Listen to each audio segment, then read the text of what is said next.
এটা ল'ৰা যেতিয়া ডিগ্ৰী পাছ কৰে মানে ইও ডাঙৰ ল'ৰা হ'ল মাক বাপেকক পইচা খুজিব লাজ পায় বোলে আজি গুৱাহাটীত ইণ্টাৰভিউ কালি যোৰহাটত ইণ্টাৰভিউ মাৰিব যাবৰ কাৰণে টকা নাথাকে ফৰ্ম ফিল আপ কৰিব টকা নাথাকে 300 টকা 400 টকা লাগে ফৰ্ম ফিল আপ কৰিবৰ কাৰণে এইবাৰ আমি সিদ্ধান্ত লৈছো যে এই বছৰৰ পৰা যিমান ল'ৰাই ডিগ্ৰী পাছ কৰিব সকলোকে মাহত আমি 2500 টকা এক বছৰৰ কাৰণে আমি দিয়াৰ ব্যৱস্থা কৰিম ভাল হ'বনে বেয়া হ'ব এই চাকৰি নামত টকা পইচা নোহোৱা হৈ গ'ল প্ৰত্যেক বছৰে ইণ্টাৰভিউ ওলাই এই বছৰো নৱেম্বৰত আৰু ইণ্টাৰভিউ ওলাব প্ৰত্যেক বছৰে ল'ৰা ছোৱালীয়ে চাকৰি পাই গৈ থাকিব তাৰ পিছত কিছুমান ল'ৰা ছোৱালীয়ে চাকৰি নাপাব তেওঁলোকৰ কি হ'ব মই এইটো সিদ্ধান্ত লৈছো যে এতিয়াৰ পৰা প্ৰত্যেক বছৰে প্ৰত্যেক সমষ্টিৰ চিপাজাৰত প্ৰত্যেক বছৰে 1000 ল'ৰা ছোৱালীক আমি 2 লাখ টকাকৈ ব্যৱসায় কৰিবৰ কাৰণে আগবঢ়াম 2 লাখ টকাকৈ ঘূৰাই দিব নালাগে বেংকৰ লগত কথা নাই চৰকাৰে দিব 2 লাখ টকাতকৈ ভাল ব্যৱসায় কৰি বাকিখিনি বেংকৰ পৰা লৈ তেওঁলোকে আগবাঢ়ি গৈ থাকিব পাৰিব আজি কোনে ইমান কথা চিন্তা কৰিছিল দুৰ্নীতি কৰা 300তকৈ বেছি অফিচাৰক আজি আমি জেলত পঠাইছো পাউবুঢ়া চাৰ্টিফিকেট আন মৌজাদাৰৰ চাৰ্টিফিকেট আন পঞ্চায়তৰ চাৰ্টিফিকেট আন তাতে 700-800 টকা খৰচ হৈ যায় এইবাৰ মই সিদ্ধান্ত লৈছো যে বিনামূলীয়া নামভৰ্তিৰ কাৰণে মাত্ৰ ৰেচন কাৰ্ডখন দেখুৱাই দিয়ক বাস কাৰো একো চাৰ্টিফিকেট নালাগে ৰেচন কাৰ্ড মানে দুখীয়া ৰেচন কাৰ্ড মানে আৰু একো চাৰ্টিফিকেট নালাগে লগতে আমি অসম চৰকাৰত আৰু এটা সিদ্ধান্ত লৈছো যে কোনো ক্ষেত্ৰতে ইনকাম সাৰ্টিফিকেট আৰু ল'ব নালাগে ৰেচন কাৰ্ড মানে ইনকাম সাৰ্টিফিকেট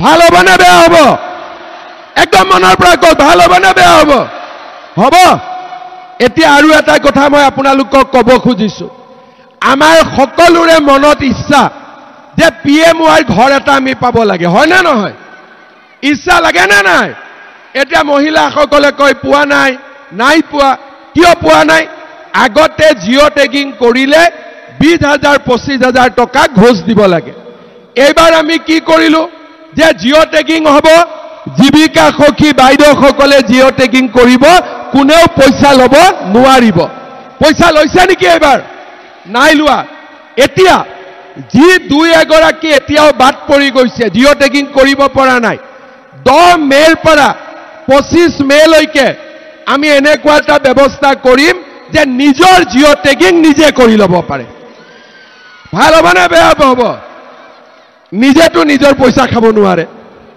হয় নহয় এই হাতৰ পৰা পইচাটো ল'ব সেই হাতত সোমাই দিব নিজেতো আৰু খাব নোৱাৰে গতিকে এইবাৰ আমি জিঅ' টেগিঙৰ ব্যৱস্থা কৰিব খুজিছো প্ৰথম বাইদেউসকলে কৰিলে এইবাৰ নিজৰ জিঅ' টেগিং আমি নিজে কৰিম আমাৰ চাউল হৈ গ'ল মেডিকেল হৈ গ'ল কলেজত এডমিশন হৈ গ'ল ঘৰৰ সমস্যা সমাধানৰ ৰাস্তাত আমি আগবাঢ়িলো এইবাৰ মই আৰু নতুনকৈ চিন্তা কৰিছো যে 1 অক্টোবৰৰ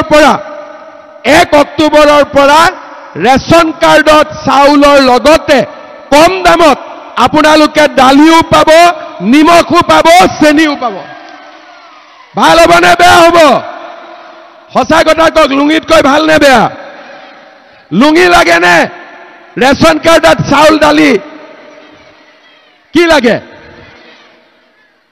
লুঙি লাগে যদি কংগ্ৰেছক ভোট দিব আৰু চেনি দাইল নিমখ যদি কম দামত লাগে কাক ভোট দিব লগত এজিপিকো হাতী মানে পদুম মানে হাতী হ'ব য'ত য'ত পদুম আছে তাত পদুমক দিব য'ত য'ত হাতী আছে তাতে হাতী দিব হাতী মানে পদুম মানে হাতী হ'ব সকলোৱে বুজি পালে এতিয়া মোক এটা প্ৰশ্ন কৰক চাউল হ'ল মেডিকেল হ'ল কলেজত নামভৰ্তি হ'ল ঘৰৰ জিঅ' টেগিং হ'ল চেনি বজাৰতকৈ 30 টকা কমত দালি বজাৰতকৈ 30 টকা কমত নিমখ 10 টকা কমত আৰু এটা বস্তু লাগে আমাক মোৰ মতেদি গেছৰ চিলিণ্ডাৰৰ দামটো কম হ'ব লাগে হয় না নহয় যদি গেছৰ চিলিণ্ডাৰৰ দামটো কম হৈ যায় আমাৰ মোটামুটি দুখীয়া মানুহে আৰু চিন্তা কৰিব নালাগে, যেনে তেনে অৰুণোদয় লগত থাকিবই, ঘৰখন চলাই যাব পাৰিব, হয় নে নহয়? এতিয়া গেছৰ চিলিণ্ডাৰৰ দাম 950, এজেণ্টবিলাকে 50 টকা যোগ কৰে আৰু 50 টকা 1050 মান হৈ যায়, হয় নাই? মই ঠিকে কৈছো নে নাই?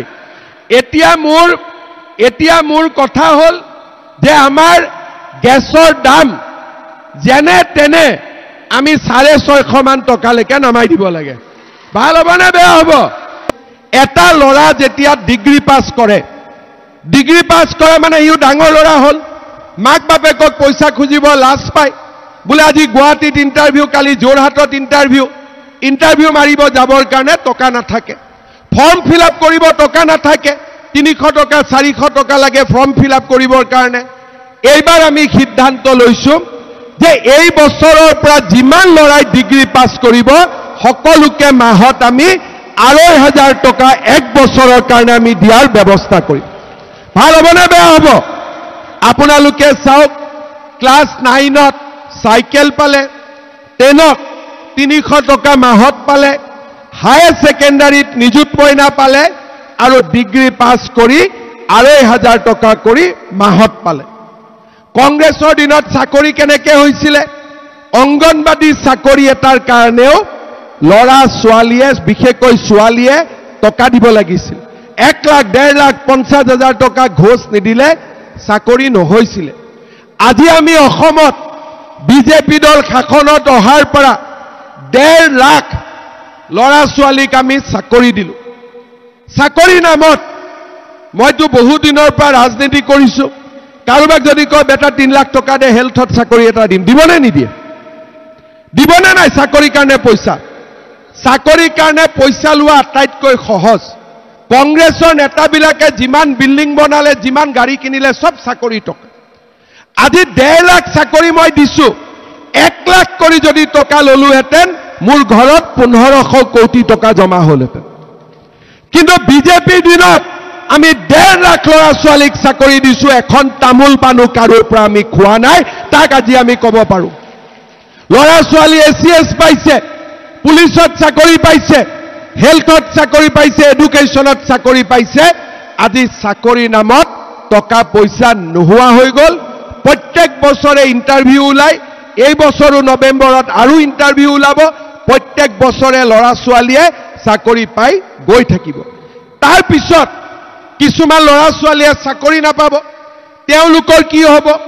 মই এইটো সিদ্ধান্ত লৈছোঁ যে এতিয়াৰ পৰা প্ৰত্যেক বছৰে প্ৰত্যেক সমষ্টিৰ চিপাঝাৰত প্ৰত্যেক বছৰে 1000 ল'ৰা ছোৱালীক আমি 2 লাখ টকাকৈ ব্যৱসায় কৰিবৰ কাৰণে আগবঢ়াম। 2 লাখ টকাকৈ ঘূৰাই দিব নালাগে, বেংকৰ লগত কথা নাই, চৰকাৰে দিব। 2 লাখ টকাতকৈ ভাল ব্যৱসায় কৰি বাকীখিনি বেংকৰ পৰা লৈ তেওঁলোকে আগবাঢ়ি গৈ থাকিব পাৰিব। আজি কোনে ইমান কথা চিন্তা কৰিছিল? দুৰ্নীতি কৰা 300তকৈ বেছি অফিচাৰক আজি আমি জেলত পঠাইছোঁ। প্ৰথমবাৰ। আগত অসমত কেতিয়াও কোনেও এই কামবোৰ কৰিবৰ বাবে সাহস কৰা নাছিল।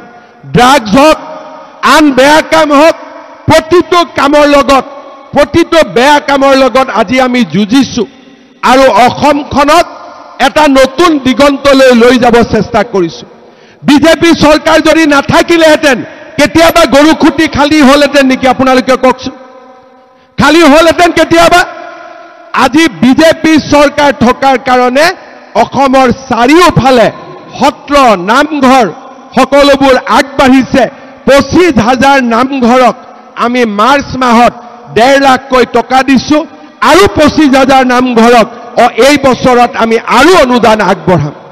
আজি আপোনালোকে এটাই কথা মনত ৰাখিব, বিজেপি মানে ভাৰতীয় শক্তি, বিজেপি মানে সনাতনী শক্তি, বিজেপি মানে জাগ্ৰত অসমীয়া।